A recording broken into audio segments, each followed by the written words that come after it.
বইয়ের দোকানে যাবেন, বইটার দাম 80 দিয়ে আমি কিনছি, বইটা কিনবেন, কিনে এই যে 2টা পাতা আছে শরীফ শরীফা, ছিঁড়বেন, ছিঁড়ার পরে আপনারা হচ্ছে ওই বইটা আবার দিয়ে দিবেন, দিয়ে বলবেন এটা কম, অর্ধেক দামে বেচো, যাতে মানুষের অ্যাওয়ারনেস হয় যে এই বইয়ের আমাদের প্রতিবাদ এটা হতে পারে যে আমরা এই বইয়ের 2টা পাতা, এই শরীফ শরীফার পাতা ছিঁড়ে ওই বইটা আবার ওদের কাছে দিব, আমার টাকা দিয়ে আমি ছিঁড়বো।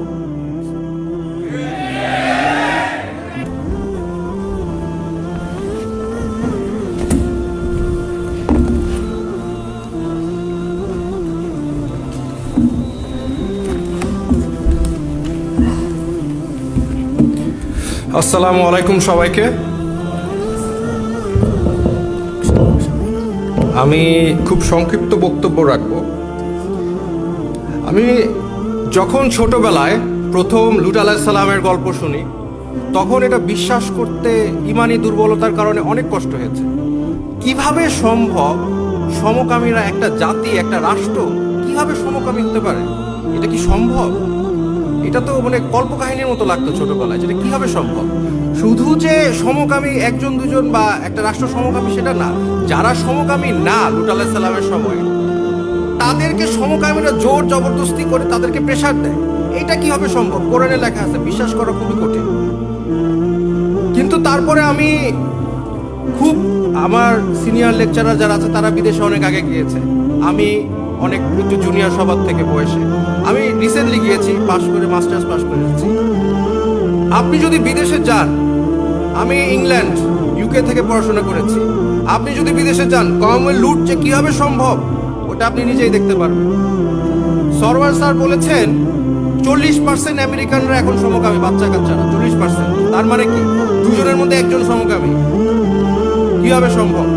শুধু যে তাই না, ইংল্যান্ডে যে আমি গিয়েছি, আমার এখন গতকাল আমার ফ্রেন্ডের সাথে কথা হচ্ছে, পিএইচডি করছে আমেরিকায়, বলছে এই সমকামী বিষয়ে, এলজিবিটি ব্যাপারে, ট্রান্সজেন্ডারের কথা বললেই আপনার শেষ, লাইফ শেষ।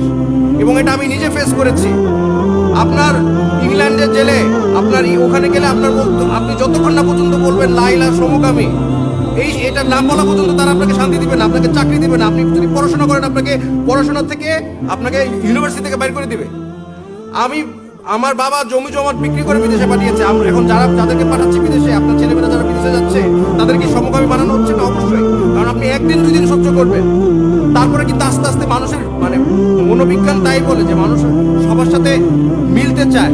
যখন দেখবেন আপনাকে সবাই কোথাও দোকানে গেলে আপনার সাথে কেউ কথা বলছে না, আপনার সাথে সবাই গালাগালি দিচ্ছে, আপনাকে চাকরি দিচ্ছে না, আপনাকে ইউনিভার্সিটি থেকে বাইর করে দিচ্ছে, তখন আপনি চিন্তা করবেন আচ্ছা হইলে সমস্যা কি। এবং এটা আমরা ফেস করে আসছি, যারা সিনিয়র তারা কিন্তু ফেস করে না, আমি নিজের চোখে দেখে আসছি। যতক্ষণ না পর্যন্ত লা ইলাহা সমকামী বলবেন, ততক্ষণ না পর্যন্ত আপনাকে নাফরমানদারও ছাড়বেন না, নট পসিবল। সো আপনারা, আমি এখন এই বিষয়ে আমরা বলি, আমার খুব কষ্ট হয়, আমি একজন শিক্ষক, আমার খুব কষ্ট হয়, কারণ আপনারা এটা সিরিয়াসলি নিচ্ছেন না। 40% আমেরিকায়, তার মানে ঘরে 2 জনের মধ্যে একজন এই ট্রান্সজেন্ডারের সমকামী। কিন্তু আপনারা এটা সিরিয়াসলি নিচ্ছেন না। যাকে বলে সে হাসি দেয়, হেসে দেয়। এই ছেলে নিজেকে মেয়ে মনে করে, মেয়ে নিজেকে ছেলে মনে করে, হা কি, এটা তো একটা হাসির বিষয় আসলে। কিন্তু আপনারা যে হাসিটা দিচ্ছেন, আমরা যে হাসিটা দিচ্ছি, এই হাসিটা আমেরিকানরাও দিচ্ছে আজ থেকে 100 বছর আগে। এই হাসিটা ইংলিশরাও দিচ্ছে, ইংলিশ খ্রিস্টানরা দিচ্ছে 100 বছর আগে। কিন্তু 100 বছর পরে কি হইলো? তাদের ছেলেমেয়েরা 2 জনের মধ্যে একজন সমকামী, এবং ভবিষ্যতে জরিপ করা দেখা গেছে যে 80% হয়ে যাবে। তার মানে কিয়ামতের লুট আপনারা ডেকে নিয়ে আসছেন, অলরেডি আনছেন, এবং বাংলাদেশে এটা আসতেছে। আপনারা এখন দেখতেছেন না, কিন্তু আমি দেখতেছি। আমার কষ্ট হয়। আমার স্টুডেন্ট কিছু মানুষ আছে, হ্যাঁ, সরওয়ার স্যারের পিছনে যারা লাগছে, তাদের অবজেক্টিভ হচ্ছে এগুলি করবে, মেয়েদের মতো করবে, তারপরে বলবে আমাকে হুমকি দিছে, আমাকে আমেরিকা নিয়ে যাও, আমার টাকা দাও। এরকম কিছু আছে, হ্যাঁ। কিন্তু এই যে আমার ছাত্রছাত্রীরা, আমার 2টা ছাত্রী এসে আমাকে বলছে যে আমি খুব ভালো ছাত্রী, যেমন মেধাবী ছাত্রী তেমন ভদ্র, হ্যাঁ, কথাবার্তা শালীন, তেমন সে আমার সাথে কথা বলতেছে, সম্মান দিয়ে কথা বলতেছে, কিন্তু এসে বলে স্যার আমি তো আসলে মেয়ের মতো দেখতে, কিন্তু আমি ছেলে। এটা বাস্তবতা। এই যে তাদের লাইফ ধ্বংস করলো, এটার দায়ভার কি আমাদের নাই? কিন্তু আমরা তো হেসে উড়াই দিচ্ছি বিষয়টা। সলিমুল্লাহ খান স্যার উনি একটা কথা সবসময় বলে যে শিক্ষক বাংলাদেশের মানে ইন্টেলেকচুয়াল আমাদের মতো তারা বুদ্ধিজীবীরা হচ্ছে সেল আউট, দে আর সেল আউটস। কারণ আমরা তো কিছু বলতে পারতেছি না, চাকরির ভয়, চাকরি চলে যাবে। কারণ আপনারা আমাদের সাপোর্ট দেন না অনেক ক্ষেত্রে। আমার চাকরি চলে গেলে কি আমরা কেউ আন্দোলন করবেন? কিন্তু আমরা কিছু বলতে গেলে কিন্তু আমার চাকরি চলে যায়, কিন্তু আমার ছাত্রছাত্রীদের লাইফ ধ্বংস করে দিচ্ছে। আপনাদের কাছে এটা অবাস্তব, এটা আমি বুঝতে পারি, এটা হাস্যকর, বুঝতে পারি আপনাদের কথা, এটা অবাস্তব, কিন্তু এটা বাস্তবতাটা কিন্তু আমরা দেখতে পারতেছি। আমার ছাত্রছাত্রীরা ওপেনলি বলতেছে I am them, I am she her, I am gender. হয়ে যাচ্ছে, অলরেডি হচ্ছে। একটা সময় আপনারা বলবেন যে এরা তো এলিট সোসাইটি, আমাদের কিছু যায় আসে না। এলিট সোসাইটিরা তো রিলেশনশিপ করতো গার্লফ্রেন্ড বয়ফ্রেন্ড, এখন তো আপনাদের ছেলেমেয়েরাও রিলেশনশিপ করে। এই এলিট সোসাইটি যখন চেঞ্জ হবে বাকিটা অটোমেটিক চেঞ্জ হয়ে যাবে। আপনারা এখনই, আপনাদের যদি মানে এখন যদি না থামাইতে পারেন এটা ভবিষ্যৎ অন্ধকার, আমাদের এখনই থামাইতে হবে। এখন ভাই নতুন আইন প্রচারিত হচ্ছে, আপনারা এটা হয়তো জানেন না। বাংলাদেশে আইন হবে যে যারা ট্রান্সজেন্ডার, যেসব ছেলে নিজেকে মেয়ে মনে করবে তাদেরকে স্বীকৃতি দেওয়া হবে, এবং এর বিরুদ্ধে আপনি যদি বলেন তার আপনার 1 বছরের জেল আর 50,000 টাকা জরিমানা হবে। এটা কিন্তু বাস্তবতা। এটা আইনটা পাশ হইলে আমরা ধ্বংস, আমরা শেষ। কারণ এই আইনটা আসলে সমস্যা কি? আপনাদের তো কিছু যায় আসে না, আমাদের তো কিছু যায় আসে না। প্রবলেম বাংলাদেশের ধর্ষণ আইন কি বলে? 175 আর্টিকেল বাংলাদেশ পিনাল কোডে বলা আছে, একটা ছেলে যখন একটা মেয়েকে ধর্ষণ করবে তখনই সেটা ধর্ষণ বাংলাদেশের আইনে। এখন একটা ছেলে যদি নিজেকে মেয়ে দাবি করে আর আইন যদি তাকে মেয়ে হিসাবে স্বীকৃতি দেয়, তাহলে কি হবে? তাহলে সে ধর্ষণ করলে তার কোনো বিচার আছে বাংলাদেশে? কারণ মেয়ে তো মেরে ধর্ষণ হয় না।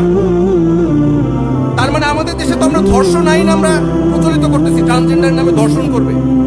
আমাদের কারো আত্মীয় স্বজনের যদি আল্লাহ না করুক ক্ষতি না হওয়া পর্যন্ত কি আমরা আগের থেকে কিছু করতে পারি না?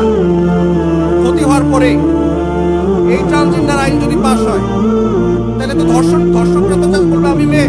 কারণ আপনারা বলবেন এটা তো কোনোদিন হইতে পারে না, এটা তো বাস্তব কথা না। আমি উদাহরণ দিই, ডেমি মাইনর, এটা বিদেশে, উনি হচ্ছে ওরা প্রিজনে নিছে, সে হচ্ছে তারা প্রিজনে নিছে, মেয়েদের জেলে নিছে, মেয়েরা প্রেগনেন্ট হয়ে গেছে। আরেকজন আছে ইসনা বাইরন, স্কটল্যান্ডে, সে হচ্ছে ধর্ষক, সে বলছে আমি নারী। সে ধর্ষক, 2টা মেয়েকে ধর্ষণ করছে, সে নারী, সে গেছে মেয়েদের প্রিজনে, জেলখানায় গেছে মেয়েদের। এগুলো বাস্তবতা আপনি বাংলাদেশে আনতেছেন, কিন্তু আমাদের সচেতনতা নাই। আমি বেশি বক্তব্য দিব না, আমি জাস্ট একটু শেষ করে ফেলি তাড়াতাড়ি শরীফ শরীফার গল্প দিয়ে। দেখেন এই যে গল্পটা, আমার কাছে বই, আমি কিনলাম, আবারও বলি বইটা দেখেন, আমি কিনলাম, কেনার সময় আমার সাথে আশেপাশে যারা দেখছে তারাও দেখে দেখে হাসি দিল। মজার বিষয়, এটা কি দিছে, এই যে লেখা আছে, ছোটবেলায় সবাই আমাকে ছেলে বলতো, কিন্তু আমি নিজে এক সময় বুঝলাম আমার শরীরটা ছেলেদের মতো হলেও আমি মনে মনে একজন মেয়ে। সে যদি মেয়ে হয়, একটা ছেলে যদি মেয়ে হয়, আর সে তাহলে তার বিয়ে হবে কার সাথে?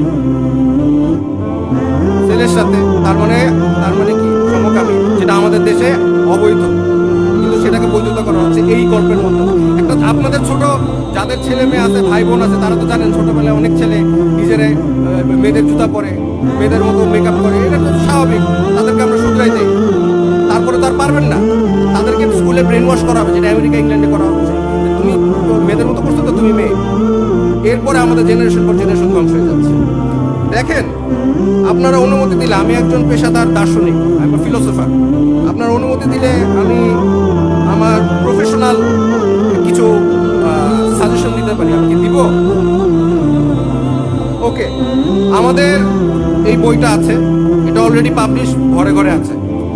যাদের সামর্থ্য আছে তারা একটা কাজ করবে, সেটা হচ্ছে বইয়ের দোকানে যাবেন, বইটার দাম 80 টাকা দিয়ে আমি কিনছি, বইটা কিনবেন, কিনে এই যে 2টা পাতা আছে শরীফ শরীফা, ছিঁড়বেন, ছিঁড়ার পরে আপনারা হচ্ছে ওই বইটা আবার দিয়ে দিবেন, দিয়ে বলবেন এটা কম, অর্ধেক দামে বেচো, যাতে মানুষের অ্যাওয়ারনেস হয় যে এই বইয়ের আমাদের প্রতিবাদ এটা হতে পারে যে আমরা এই বইয়ের 2টা পাতা, এই শরীফ শরীফার পাতা ছিঁড়ে ওই বইটা আবার ওদের কাছে দেবো, আমার টাকা দিয়ে আমি ছিঁড়ব, আমার টাকা দিয়ে আমি বই কিনা বই ছিড়বো, 2টা পাতা ছিড়বো, ছিঁড়ে আমি যার যে যার দোকান তার কাছেই দিব, বলবো তুমি তুমি তোমার টাকা আমি কিনছি, তোমার লাভ হয়েছে, বই আরো লাভ করো, তুমি আরো 40 টাকা লাভ করবা, হাফ দামে বেচো। খালি বাপ মারে বলবা যে এই এই এই পাতাগুলো আমরা ছিঁড়ে রাখছি এই বই থেকে, এবং এই হাফ দামে আপনি কিনতে পারবেন। এতে কি হবে? যারা অভিভাবক তারা কিন্তু এখন জানে না এই বিষয়গুলো, তখন তারা জানবে। এবং শুধু যে জানবে তা না, শুধু যে জানবে তা না, তারপরে তারা এই বিষয়টা আমরা তাদেরকে দেখাই দিব যে এখানে প্রতিবাদ হচ্ছে। আমরা এই বইয়ের পাবলিকেশন যেগুলো পাবলিশ হচ্ছে সেগুলো আমরা যদি ছিঁড়ে ফেলে এই 2টা পেজ, এবং এটা যদি ফেসবুকে আপলোড করি সবাই যে আমরা ছিঁড়তেছি জায়গায় জায়গায়, ছিঁড়ে আমার টাকা দিয়ে আমি ছিঁড়বো, কার কি তারে আমি দিব, আমার টাকা দিয়ে আমি ছিঁড়বো এই 2 পাতা। এটা কোনো শিক্ষা না, এটা আমার ভবিষ্যৎ, আমার ছেলেমেয়ের ভবিষ্যৎ ধ্বংস করার একটা পার্ট ভাই তারা। এই বলে আমি আমার বক্তব্য শেষ করছি। আসসালামু আলাইকুম।